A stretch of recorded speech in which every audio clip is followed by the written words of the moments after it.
آدم صفی اللہ کے جسم کو جنت الخلد کی مٹی سے بنایا، امام مہدی کے پیروکار کو جنت الفردوس کی مٹی سے بنایا ہے، تو پھر کون فائدے میں رہا، آدم علیہ السلام یا تنویر علیہ السلام؟ اچھا اتنی بڑی بات کہہ دی، ارے جیزس کہہ رہا ہے یا سے بہتر ہوگا میرا مرید، تو ہم آدم سے بھی بہتر نہیں بنائیں گے مرید؟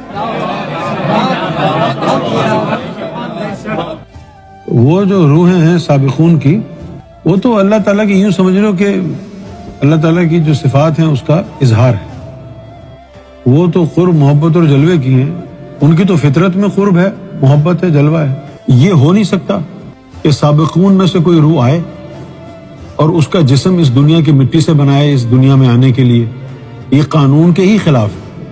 اب حدیث میں صرف اتنا لکھا ہوا ہے کہ جتنے بھی انبیاء مرسلین ہیں ان سب کی جسم کو جنت کی مٹی سے بنایا گیا ہے نا، لیکن ہم یہ پوچھتے ہیں جنتیں تو ساتھ ہیں، تو پھر کون سے مرسل کے جسم کو کون سی جنت کی مٹی سے بنایا؟ ایسا نہیں ہو سکتا کہ آدم علیہ السلام کے جسم کی کوالٹی اور اسٹینڈرڈ آف ایگزوبرنس ویسا ہی ہو جیسا ابراہیم علیہ السلام کے جسم کا تھا۔ وہ افضل کیسے ہوا؟ ہر چیز میں افضلیت ہونی چاہیے نا، روح افضل ہے تو جسم بھی افضل ہوگا نا۔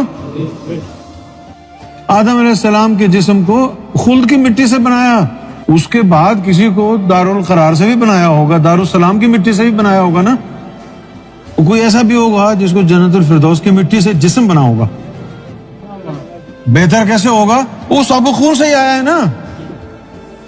اگر تیرے جسم کو فردوس کی مٹی سے بنایا، اب تیرے سامنے کوئی حور آئے گی، اعلیٰ سے اعلیٰ حور آئے گی تیرے سامنے، تو ہو سکتا ہے تو چمٹ مار کے بھگا دے، تو تیرے جسم کی مٹی کی فطرت میں صرف رب کا جلوہ ہے، نہ کسی عورت کا مزہ ہے نہ کسی حور کا مزہ ہے، تیری فطرت میں ہی رب کا مزہ لکھ دیا نا۔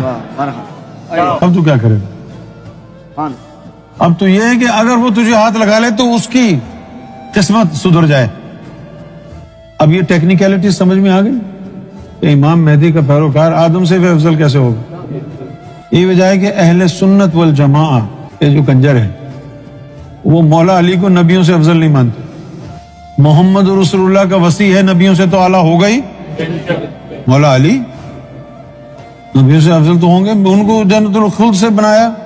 مولا علی کی جو مٹی ہے جسم کی وہ تو جنت الفردوس کی ہے، اوے ان کے قدم جس مٹی پہ لگے اس مٹی کو آج تم نے اپنی سجدہ گاہ بنا لیا، تو ان کی کیا شان ہوگی؟ ان کے قدم جس مٹی کو لگے تو تمہارے لیے وہ سجدہ گاہ ہو گئی نا، کربلا کی مٹی لا کے اس پہ ماتھا ٹیکتے ہیں نا، کیوں؟ کیونکہ وہاں حسین کے قدم لگے تھے اس لیے سجدہ گاہ ہو گئے۔